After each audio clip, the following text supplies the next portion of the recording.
ఎట్లా ఉంది deputy CM Pawan Kalyan గారి పరిపాలన? డిప్యూటీ సీఎం పదవికే పవన్ కళ్యాణ్ అవన్నీ తీసుకొచ్చా కానీ డిప్యూటీ సీఎం అని దానికి పెద్ద ఇదేం కాదు. పవన్ కళ్యాణ్ వెళ్తాం పోవాలని డిప్యూటీ సీఎం ఎవరికో తెలిసింది.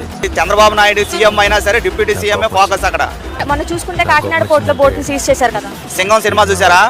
సింగం సినిమా టైపులో సింహం దూకినట్టు ఎదురే లేదు. అలా ఎల్లగల గట్స్ ఉండాలి.